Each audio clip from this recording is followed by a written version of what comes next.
یہ ان کی طرف سے ایک آخری میٹنگ تھی، آخری فیصلے کے طور پر انہوں نے بڑے بڑے سرداروں کو بلایا اور دارالندوہ کے اندر ان کی پارلیمنٹ لگتی تھی، اس کے اندر انہوں نے ایک میٹنگ رکھی اور اس میٹنگ کے اندر ایک شخص آ گیا تو لوگوں نے کہا کہ حضرت آپ کہاں سے آئے ہیں، آپ کون ہیں؟ تو وہ شیطان تھا۔ شیطان نے کہا کہ میں نجد کا شیخ ہوں اور آپ کی مشاورت کے بارے میں نے سنا ہے تو میں بھی آ گیا ہوں، اور ہو سکتا ہے کہ میں آپ کو اچھے مشورے دوں، آپ کی اچھی رہنمائی کروں۔ تو لوگوں نے کہا کہ آپ بھی آ جائیں۔ جب میٹنگ شروع ہوئی تو سب سے پہلے ابو الاسود نے یہ تجویز پیش کی کہ ہم اس شخص کو اپنے درمیان سے نکال دیں اور اپنے شہر سے جلا وطن کر دیں، پھر ہمیں اس سے کوئی واسطہ نہیں کہ وہ کہاں جاتا ہے اور کہاں رہتا ہے، بس ہمارا معاملہ ٹھیک ہو جائے گا اور ہمارے درمیان پہلے جیسی یگانگت ہو جائے گی۔ مگر شیخ نجدی نے کہا، نہیں،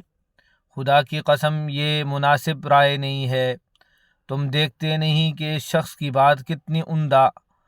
اور بول کتنے میٹھے ہیں، اور جو کچھ لاتا ہے اس کے ذریعے کس طرح لوگوں کا دل جیت لیتا ہے۔ خدا کی قسم اگر تم نے ایسا کیا تو کچھ اطمینان نہیں کہ وہ عرب کے کسی قبیلے میں نازل ہو اور انہیں اپنا پیرو بنا لینے کے بعد تم پر یورش کر دے اور تمہیں تمہارے شہر کے اندر روند کر تم سے جیسا سلوک چاہے کرے۔ اس کے بجائے کوئی اور تجویز سوچو۔ ابو البختری نے کہا، اسے لوہے کی بیڑیوں سے جکڑ دی کر قید کر دو اور باہر سے دروازہ بند کر دو، پھر اسی انجام یعنی موت کا انتظار کرو جو اس سے پہلے دوسرے شاعروں مثلاً زہیر اور نابغہ وغیرہ کا ہو چکا ہے۔ شیخ نجدی نے کہا، نہیں، خدا کی قسم یہ بھی مناسب رائے نہیں ہے، واللہ اگر تم لوگوں نے اسے قید کر دیا جیسا کہ تم کہہ رہے ہو تو اس کی خبر بند دروازے سے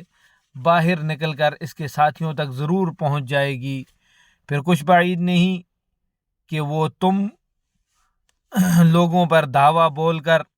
اس شخص کو تمہارے قبضے سے نکال لے جائیں، پھر اس کی مدد سے اپنی تعداد بڑھا کر تمہیں مغلوب کر لیں، لہٰذا یہ بھی مناسب رائے نہیں، کوئی اور تجویز سوچو۔ یہ دونوں تجاویز پارلیمنٹ رد کر چکی تو ایک تیسری مجرمانہ تجویز پیش کی گئی جس سے تمام ممبران نے اتفاق کیا۔ اسے پیش کرنے والا مکے کا سب سے بڑا مجرم ابو جہل تھا۔ اس نے کہا، اس شخص کے بارے میں میری ایک رائے ہے، میں دیکھتا ہوں کہ اب تک تم لوگ اس پر نہیں پہنچے۔ لوگوں نے کہا، ابو الحکم وہ کیا ہے؟ ابو جہل نے کہا، میری رائے یہ ہے کہ ہم ہر قبیلے سے ایک مضبوط صاحب نسب اور بانکا جوان منتخب کر لیں، پھر ہر ایک کو